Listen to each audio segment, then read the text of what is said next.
be advised. Spoiler alert episode. Spoiler. Please be advised. Spoiler alert! Spoiler alert! Spoiler alert. Spoiler alert.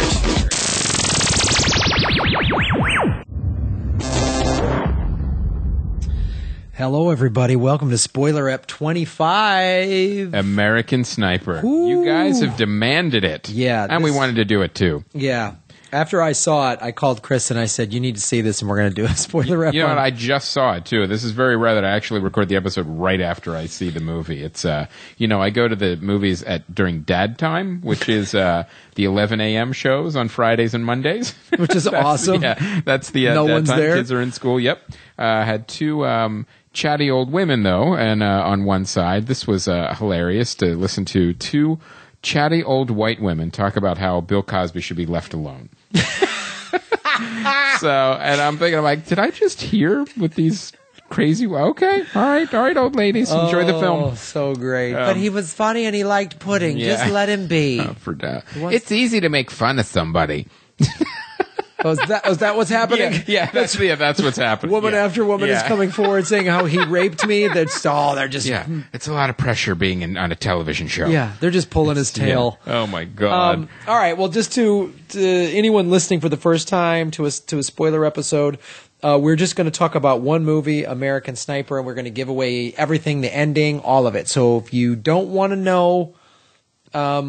Don't watch the news. Don't watch the news. Yeah, don't watch the news. There's not a lot of spoilers in this that you probably don't already know. If you know anything about the film at this point. This movie, this spoiler up's we're going to cover a lot of stuff. We're going to cover some ground. Okay.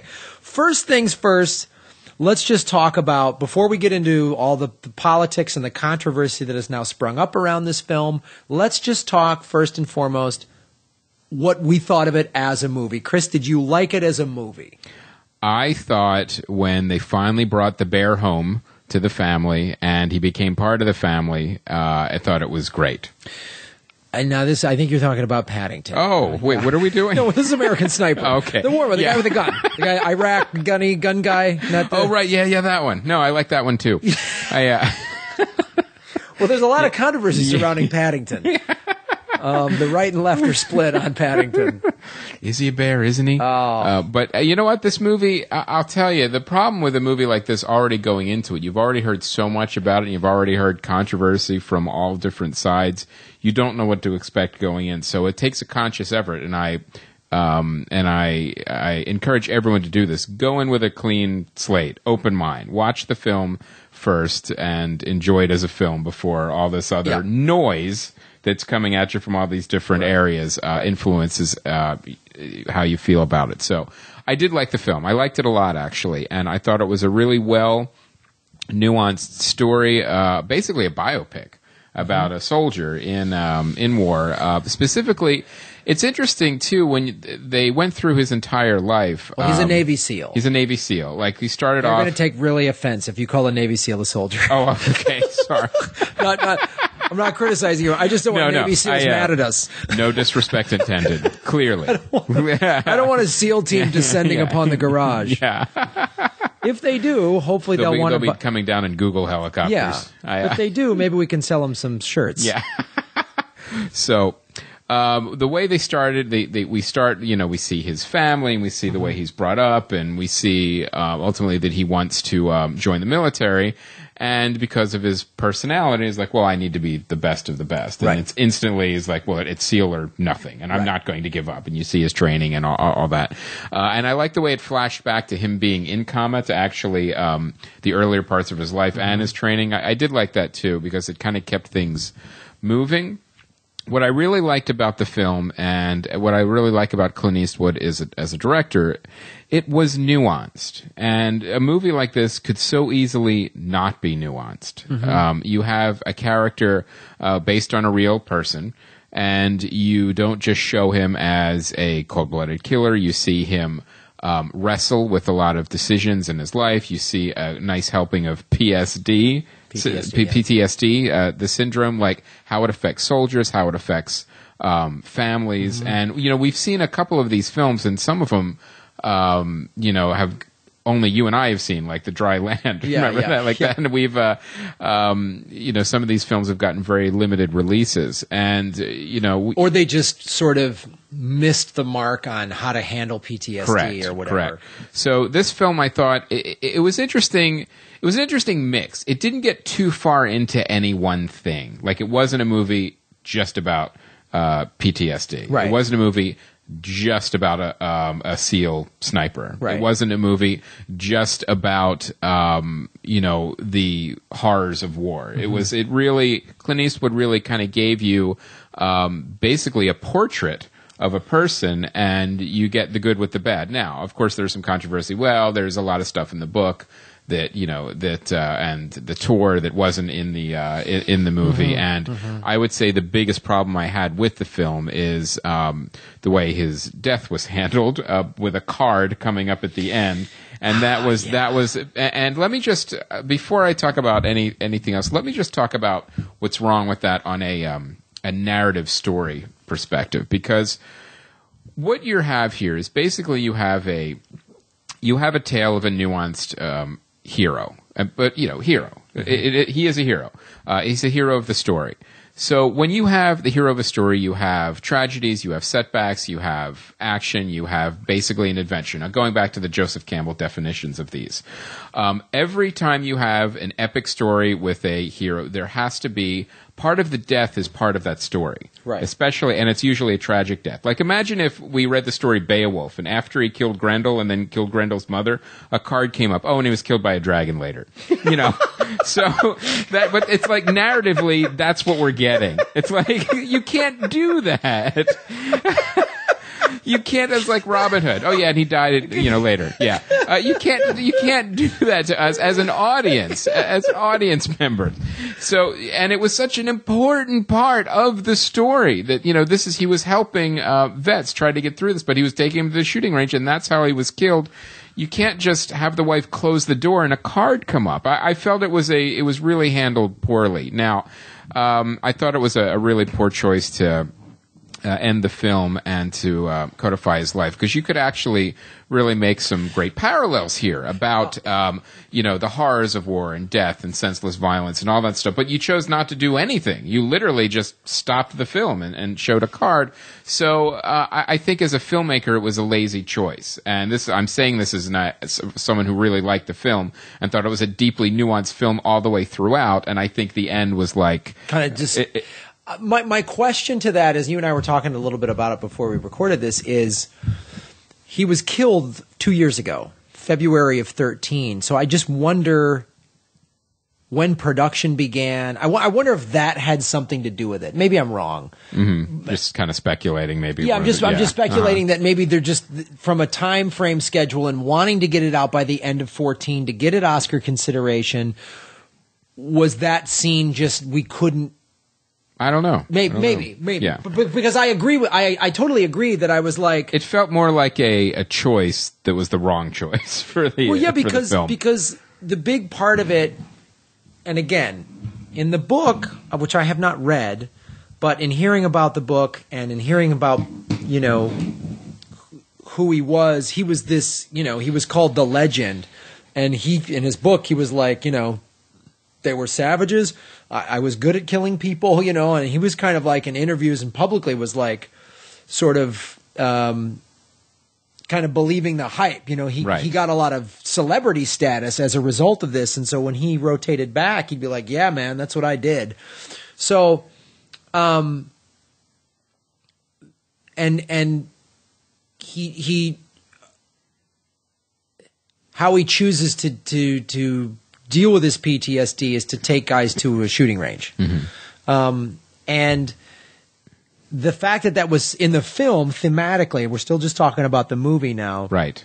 The fact that you're right, that's the big turning point in this guy, is that's how he deals with his PTSD. He hasn't dealt with his PTSD. Correct. He's completely denied it. Yes. And there's that great scene where he's talking to guys who are, I would almost wager, are actual vets who have been legitimately wounded. And you see guys without limbs. Yes. And that one guy tells the story about the cigarette.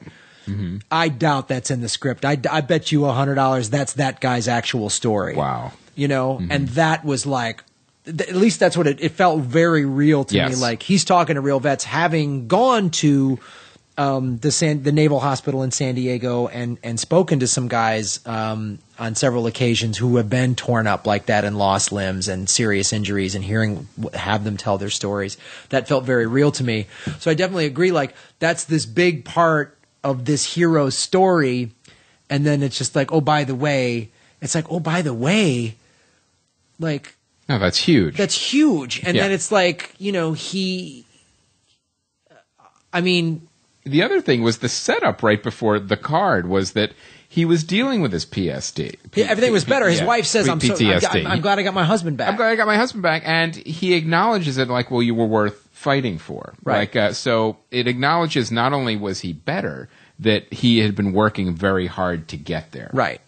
And then it also the fact that he was killed by a Marine with PTSD shows you how fucking severe it can be. Yeah, another missed opportunity. You know, towards the end of this film. This is. It also kind of reminds me like, a little bit.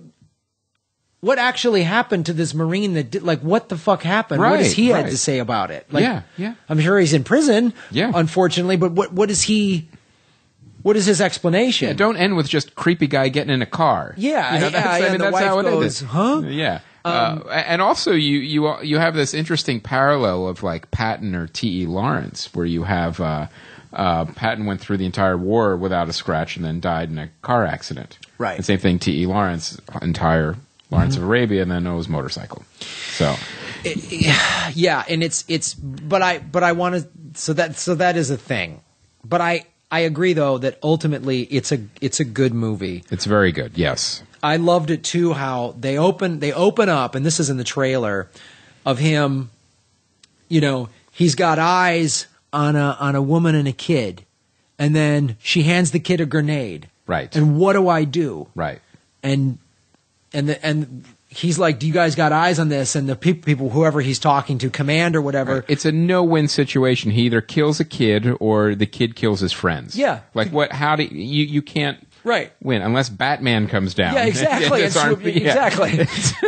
That's you're faced with horrible decisions. And what I loved too was after that scene, he's wrestling with it, and he said, I didn't think that's how this would go down. It's his first kill. Yeah, it's his first kill, and it happened to be a kid. Yeah, and I like how they before we see what decision he actually makes, then we flash back to him as a kid and seeing, you got to kind of grow up in a specific type of house, maybe, to be this kind of guy. And obviously, it was a part of who he was, And also, I like how showed his proficiency with a rifle. Yeah, I mean, he was good with a rifle as an early age, and he had a dad who was teaching him how to hunt and stuff like that. So, I don't know how many Navy SEALs were raised in sort of, hippie theater parent households like I had. I can guarantee you there's at least one. Yeah, of course. Because, I'm sure you could argue that a Navy SEAL is sort of has that thing in them. Yeah. But obviously it is. So if there's any Navy SEALs or Army Rangers listening right now that had hippie parents in theater departments, email us. We want to hear your story. I really want to talk to you one-on-one. But no, that's funny because like my parents were hippie theater parents, obviously. That's why I make that joke. But my brother and I were very much like aggro boys who were like, let's play football and fight and tackle and all that stuff. But we were also, this was kids in the 70s where it's like no war, anti-Vietnam. So that was, had we been raised in a different household, who knows? Maybe we would have joined. I don't know. But all that stuff, the flashback stuff, how he meets his wife, and then how he processed going through the war. Each deployment was different. And I spoke with a fan of the show, Lucas Lunsman, who is in Earbuds. We interviewed. He's in the Army. He was a sniper over there. He was listening to the show while he was on one of his deployments. And when we talked about how much we liked Hurt Locker, it made him mad because it didn't seem accurate. Yeah, that's weird though. In the movie, there's no scene of the snipers listening to podcasts. Which, yeah, that's where Clint Eastwood. That's where, really, dropped the ball. Yeah, he should definitely have a Kitten Hands shirt. But no, they had Punisher shirts. They did have Punisher shirts. That was pretty awesome. But I was talking to Lucas last night because he had just finished watching it, because I saw it and I called him and I said, I want to hear what you have to say. And he was saying, just from like a technical standpoint, it felt very accurate to him. Mm-hmm. And certain things, it was interesting because certain things that I noticed, how on each deployment certain things change. Like he's driving a basic Humvee, and then the second deployment, they've obviously put armor on it. The third one, he's in with these up armor things that are called MRAPs. Mm-hmm. And I noticed that, and he noticed that too. And I was like, yeah, because I remember when I was there in 2004, in Afghanistan in 2004, Iraq in 2006, Afghanistan 2004 and 2006, and then Iraq in 2007 and 2008, and noticing the difference and all that stuff. So that was really accurate. But we both agreed there's no fucking way a sniper would be on a satellite phone talking to his wife in the middle of a goddamn firefight. Yeah, I was watching that, and I'm thinking in my head, I'm not in the military. I've never been in combat, but I'm pretty sure if you're a sniper protecting your team, you shouldn't be on the phone. Let's put the cell phones on vibrate. Yeah, Turn them to airplane mode, maybe. See, it's like with the Hummer guy, the Hummer driver's like texting while he's driving. Yeah, I didn't see that, Yeah, but I mean, so the thing, a couple of that thing. Definitely a couple of Hollywood embellishments. There were some Hollywood embellishments. But the interaction between the other soldiers, I was like, wow, this felt realistic to me again. I'm no expert. I'm just a comedian that's been over there. I do not know what it's like to be in combat. But also, as a film, as a film viewer, it needs to look realistic to us who have not been in the military. Exactly. So, and we felt it was. It felt absolutely, and having been over there and interacted with a lot of people in the military, that really felt authentic to me in the way they talk about it. I remember the first time when I got to the Salerno base in 2004. And this guy I put this in Afghanistan. This guy picked us up, and he's like, yeah, every night I go out hunting. And I knew what he meant, and I was like, but hunting what? And he looked at me like, what do you think? What do you think I'm hunting? Yeah. And that scene where... Wabbits. Yeah, rabbits. That would have been hilarious. If he would have said wabbits. Wabbits. But that scene where Bradley Cooper comes back, and there's only one other guy in their tent, and it's after his first day of having to kill a kid, and you could tell he's having a hard time with it, but he's having a hard time with it. He doesn't come back to the tent and scream and cry. He reveals as much emotion as a Navy SEAL sniper is going to reveal in that scene, and the other guy in the tent sees it and goes, "Hey man, you did the right thing," and that's the attitude they have to take. Well, the other thing I liked about it, and that you bring up a great point, is that the thing about Bradley Cooper, the way he did the performance and the actual guy, is Chris is the actual guy that's being portrayed. Chris Kyle. He believed it. He believed everything that he was doing was right. He believed, every single thing. He believed it 100%. And what I loved about it too, it would have been easy again for the filmmakers to go surround him with all the people that felt the same way, but he did not. Like you could see there were other, including his brother, there were other dissenting voices. Like, I don't know if this is worth it. And it was a great nuance because that goes on. Yeah. And that scene where he runs into his brother. Yeah. And he's like, oh my God. And his brother's like, I fucking hate this place. Yeah. And he was like, you could tell he had really bad PTSD. Yeah. And he was just ready to go. He's like, I hate this place. And you could tell, and another great performance in his eyes, he'll never be the same again. And he saw it. Mm-hmm. And the other thing too that I thought was really accurate and Lucas felt the same way was the way, and this is what I love, was it's subtle and nuanced how Clint Eastwood dealt with the PTSD. And maybe the overreacting to the dog against his kid might have been a little embellishy, but I'm sure stuff like that has happened. But hearing the drill, and he's just or any loud noise. The first time he's back, there's a lawnmower, and he jumps, and he's on alert in a room, and another friend of mine that I went to college with, who was from New York, and he lost 3 friends in the trade towers and at 9/11, joined at age 35 on September 12th, and was in the airborne, and he was a ranger, and I talked to him about coming home, and he was just like, one time, his wife just dropped a broom handle on a tile floor, and it was really loud, and he almost jumped out of his chair, and he wasn't like. Is there a rivalry between the airborne Rangers and the Navy SEALs? I'm sure. Yeah, all those guys. They all have their rivalries. They all have their rivalries, and they all think, their unit is better and all that stuff. What are all the elites? It's airborne Rangers, Navy SEAls. There's the Rangers, there's the SEAls, there's Delta Force. Well, Chuck Norris is on that one. Well, yeah. Well, so they're the best. Chuck Norris is General Norris. Yeah. Yeah, he's got rockets on his motorcycle. Come on. He has an invincible mullet. He has a Kevlar mullet.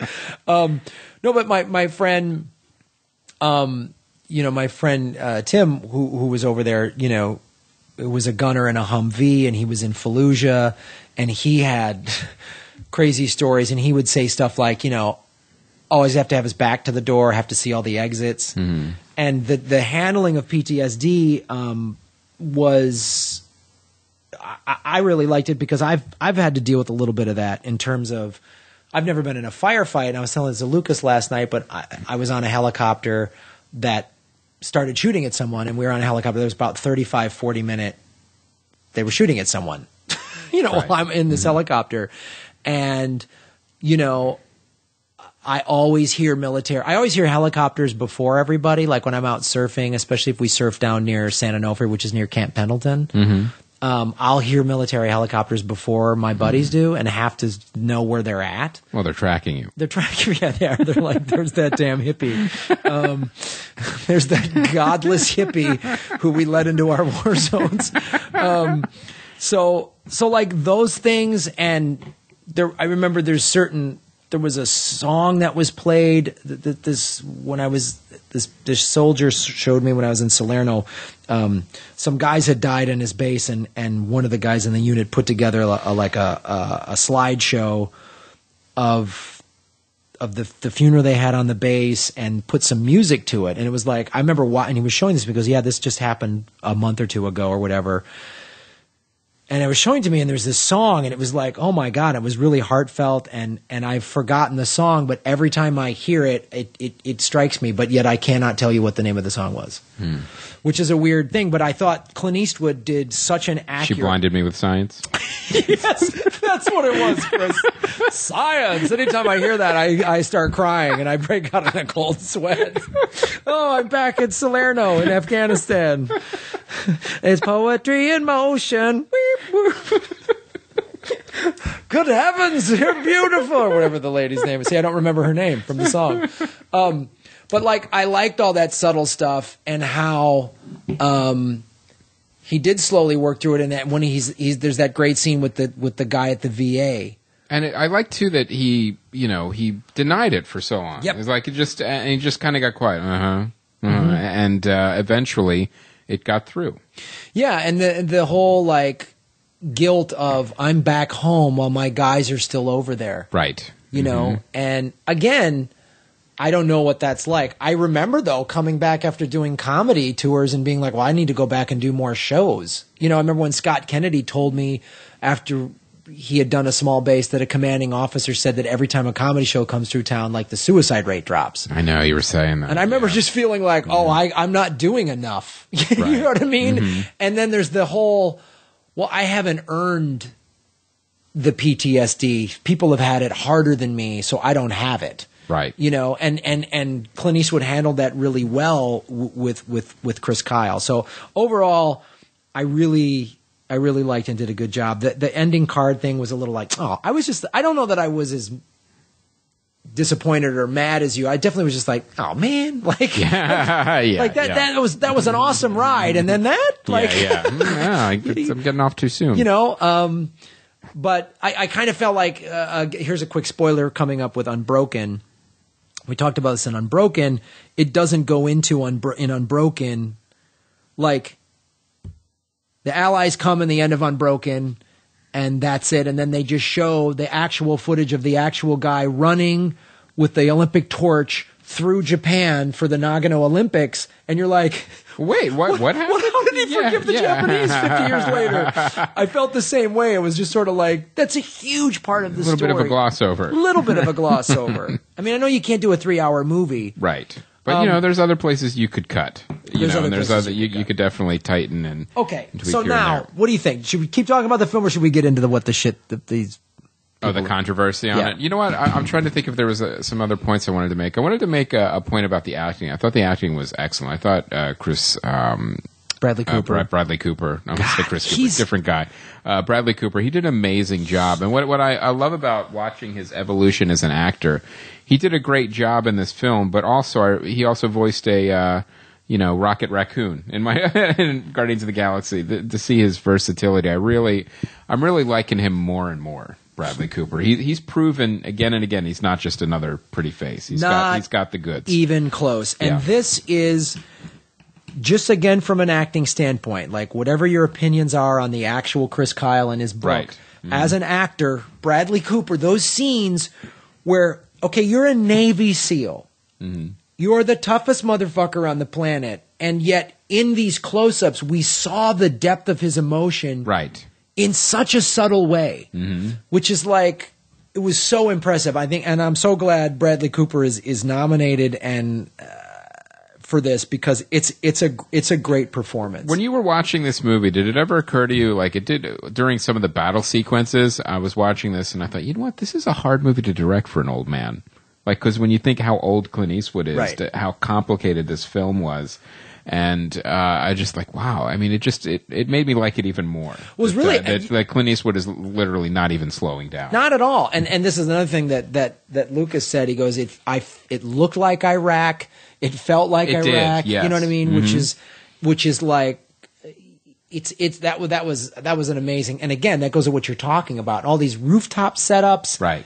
And these multiple, so they're shooting him on a roof, and then a patrol down on the street. Right. That's fucking... and let's put this one thing to rest right now. There is nothing glorifying about this film at all. I don't. And you know what? This is not John Wayne storming the beaches of Iwo Jima. It is not. This is a great nuanced portrayal of a sniper and how horrible war is. And how horrible war is. Yeah. So let's use that bridge to get into Absolutely. what this controversy is, because the controversy is now nonsensical. Okay, it's not. God damn it! It pisses me off. Okay, so Michael Moore says, for those of you who don't know, I'm gonna bring up his. And it was a tweet. Yeah. Speaking of nuanced. Doug made a great point before. He said, maybe if Michael Moore wrote like his long op-ed and went into his personal feelings and just kind of explained. Nope, a tweet. I just okay. I want to bring, because I want to read the quote. You want to read it exactly? I want to read it exactly. Okay. But it's easy to paraphrase. Yeah. But while you're looking for it, I will say that as Graham and I, our politics are generally a little bit to the left. I would say center left. Mm-hmm. It infuriates me specifically when lefties run their mouth off saying really stupid, ignorant shit. Ooh, because you know what it does is like you're not helping. You're actually hurting the cause. Here's the thing: you're not helping. And don't fucking speak for me. Yeah, exactly. You and Bill Maher do not speak for me. No. So, did you find it? So read. Michael okay. Moore's tweet, which was on January 18th.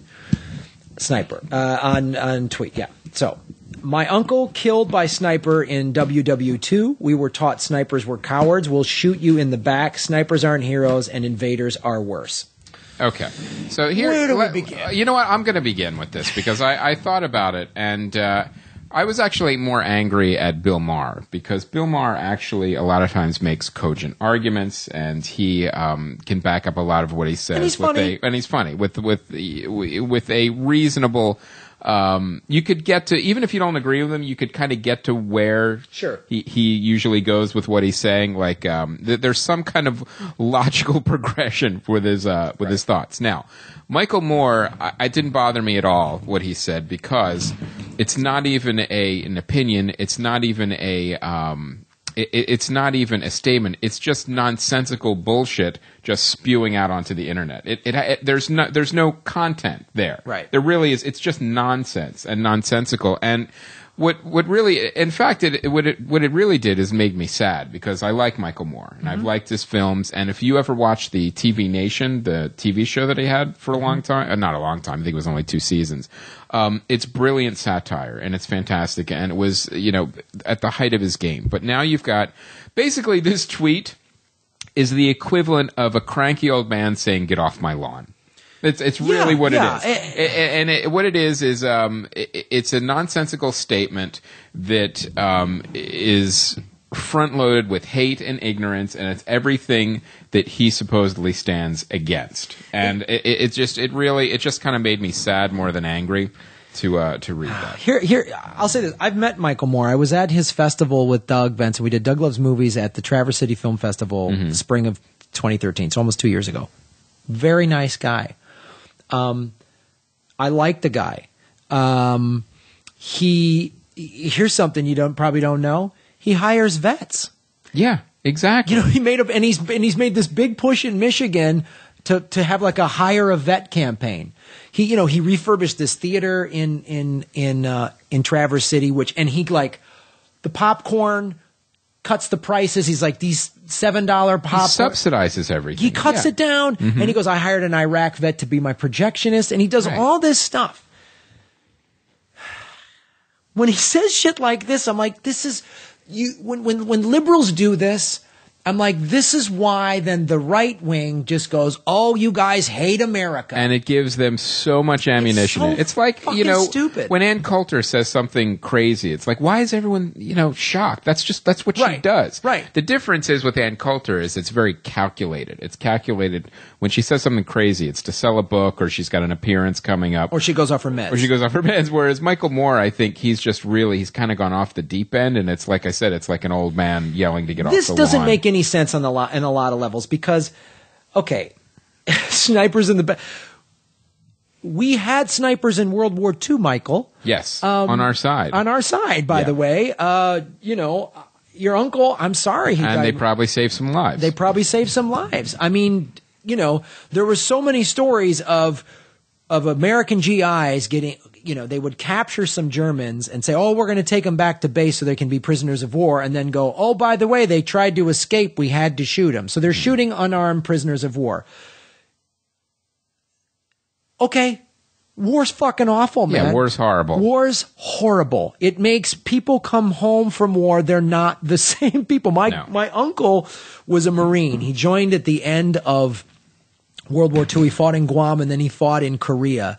And he was one of the Marines that, I forget the specifics of this, but the Chinese said don't pass. I believe it was the 49th parallel or something like that. We passed it. The Chinese flooded into Korea, and he was detached from his unit and had to see and do horrible things. And he came out, survived. Most of his guys died. He survived. Never the same guy. About 10 years or so after he comes back from Korea, he commits suicide, which was a big thing that my mom would always say to my brother and I, I don't want you guys going to war because you're going to come back changed, man, and I don't want this to happen to you. Based on this logic, though, I mean, do I, if I were to use Michael Moore's logic, am I mad do I blame the Marine Corps or the Chinese government? That's your first mistake. If I were to use Michael Moore's logic. Right, exactly. There isn't any there. Right. There's nothing there. It doesn't make any sense. And the thing that bothers me is it's just like when Michael Moore says this, then the right flips out and, oh, he's fat and he's a dumb hippie who hates America, and it's all this. If he were just to have a cognitive thought a little bit. And they double down on the fact that, this sniper's an American hero, and then all of a sudden it goes too far to the other side. No. This is a portrait of someone in war, and this is what, this is the good and bad, and this is how it changes people. And we're not sending caricatures and comic book characters to war. We're sending people. Yeah. They're people. They're human beings. And And both sides. They get exactly. killed and they kill people. And you're exactly what you're saying then. This forces then, so then I'm sure now because of this, some fucking wingnut Tea Party militia guys are like, I'm going to go see goddamn Sniper. Yeah. You know, I'm going to fucking whack some towel heads or whatever. And it's like, no. You're missing the whole point of now this. That's the wrong takeaway. And then we can get to the nice other big elephant in the room is corporate media loves a spitting contest and also loves a fake controversy that they create. Yeah. Like Michael Moore Bill Maher started by saying, "Oh, there's a big controversy now." I'm like, "No, because you're creating it. Yeah, Bill Maher. That's why you're creating it. That's why now we got to." And Bill Maher specifically said it. Now we got to take sides. No, you don't. No, you don't. No, you don't. You could just watch a movie that's a biopic of an actual Navy SEAL. So here's the thing: like, if you guys haven't, you can get it on Google or YouTube. You can see a day or two later. Then on Bill Maher's show, he addresses this. And makes incorrectly. And so incorrectly. And I have not met Bill Maher up close. I think he's a funny guy. I think he intentionally likes to stir the pot. Yeah, and a lot of times he's absolutely right. Sometimes his satire is fantastic. Yes, and also he's a privileged Hollywood asshole. That too. I know people who've worked for him. But he drives a Prius. Yeah, he drives a Prius. So, you know. That's why I don't watch his show as much anymore, because I just feel like I'm watching rich white liberals talk like they're fucking the common man. And we don't have HBO. Yeah, because I can't afford it. My free HBO ended. But you look at and there was there was one great rebuttal. One of the other panelists was actually saying and said I don't know what movie you guys were watching. This is not what I saw. You saw a soldier struggling with all these things. Yes. Here's what Bill Maher was I guess trying to do, but I don't think he came across this way. He's trying to, because he reads quotes from the book. Yes. And as we said, and again, Lucas was telling me he had read the book before he saw this movie. He read the book a while ago.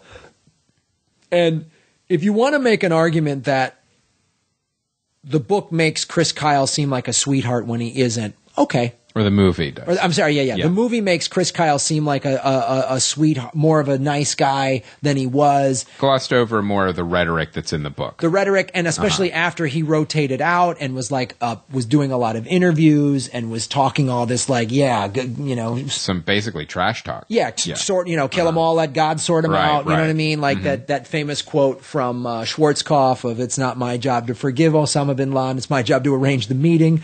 That's God's job," or whatever.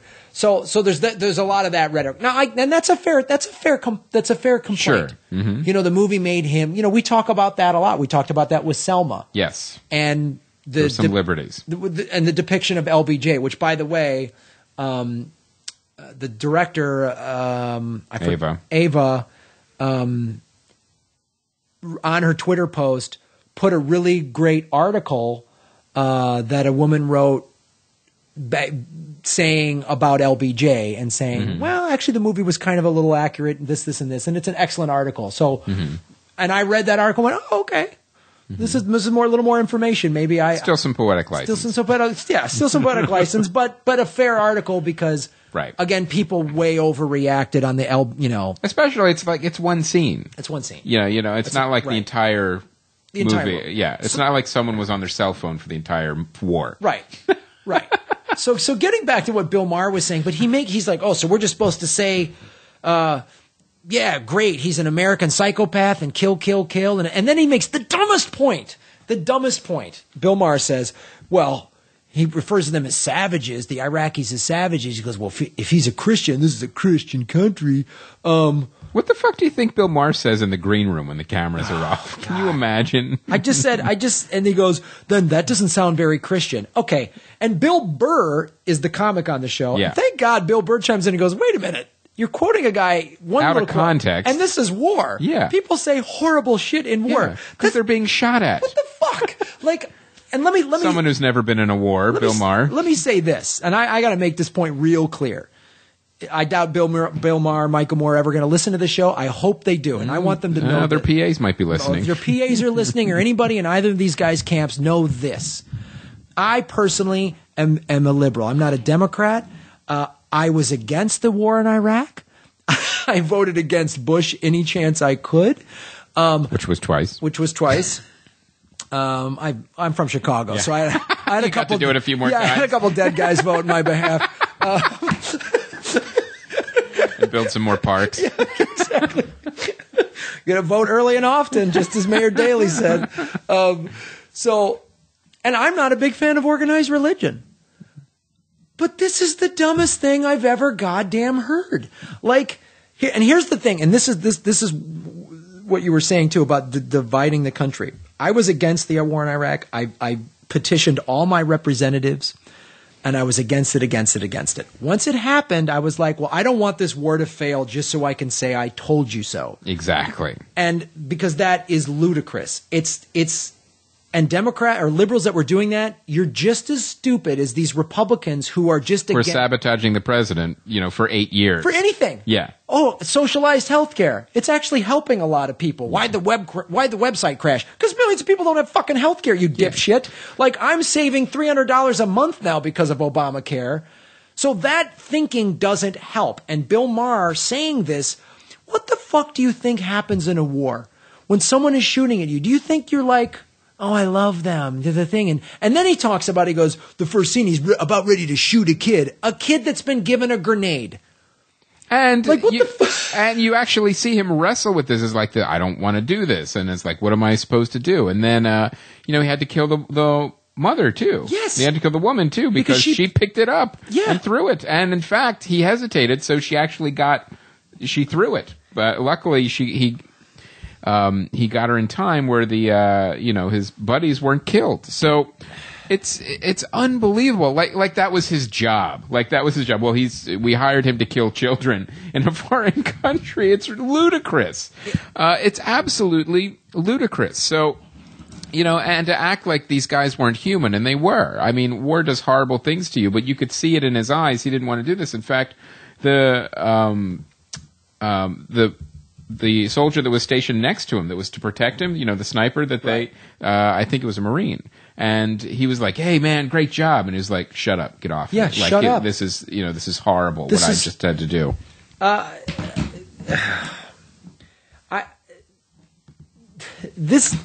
Bill Maher, you're not helping the situation. And I don't believe he saw the film. I really don't. No. I mean, he says he did, but it's I agree with the one guest. He said, "What movie did you guys see?" Yeah, I don't. I think he saw clips of it or something. Because here's what I think happened. He's a very busy man, Bill Maher. I think this was just some sort of like vendetta against Clint Eastwood for that stupid old man talk to the chair speech at the Republican convention. Yeah, and by the way, that didn't help Clint Eastwood. No, it didn't help the Republican Party either. Here's a crazy rich white guy talking to a chair. Yeah, nice work. And it's just that kind of crap But it's the corporate media in this country. We have to have a fake controversy because it's all about generating ratings and money. So the takeaway for this film is it's actually a good, nuanced film, and don't believe the hype on either side when you go see this movie. See it for the way it was intended, as a portrait of a Navy SEAL sniper from good and bad, start to finish. And, then if you want, read the Chris Kyle book. Yeah. Then decide for yourself. How much was left out. And that's the other thing too. And this is what I love about podcasting. It reminds me of an interview we did with Will Anderson for Earbuds, who Will came up doing a lot of radio in Australia. Mm-hmm. And he goes, I don't want to do. He goes, radio. You had to pick a side. I'm pro. I'm con. Right. I'm for. I'm against. Mm-hmm. And he goes, I don't want to do that in podcasting. He goes, I want to have a discussion on things, and maybe at the end of the discussion, I don't know. You change your mind. How many times that we've talked on this podcast and one of us has had their mind change? Mind change. Mm-hmm. Ultimately, this film... Mainly because we're both very weak-minded. Each guy can do a Jedi mind trick on the other one. That's how dumb we are. But no, I think this movie obviously meant a lot to me in terms of having gone over there and how much that's impacted and changed my life. And it does show that war is horrible. And there was some, and to just jump on, Chris Kyle was a sad psychopath, or he was this amazing hero. No, he was flawed. He's a human being. He was very good at a job that's an ugly, awful job. Right. A job that you could argue we need, or maybe we don't need. I don't know. But I saw a Congressional Medal of Honor winner from Vietnam in an interview around the time 04, 05. So we were already into the Iraq War. And he said, and he had to deal with, people calling him a baby killer and shit like that in the 70s. And he goes, to protest the warrior is wrong. He goes, but protesting a war, it's good. He goes, the day the human race stops protesting war, we're in trouble. Yeah, that's a great point. Because war is fucking awful. Mm-hmm. It's that, MacArthur's got that quote, about and it's similar to the Eisenhower quote of only the soldier above all prays for peace, because he's the only one, that has seen the horrors of war. So there's a lot of great quotes, like war is mankind's most solemn act. No one should be celebrating ever going to war. And let's go back to some movies real quick. There's a great scene in Patton where George C. Scott, they're getting ready for the D-Day invasion. George C. Scott is great in this movie, by the way. This is a good war movie. And he goes to the army chaplain, Father, I need a good beat the Nazis prayer or whatever. And the father goes, well, I can't do that because the Bible says thou shalt not kill. An army chaplain says this to fucking General Patton. He goes, the church is against this war because you're killing people.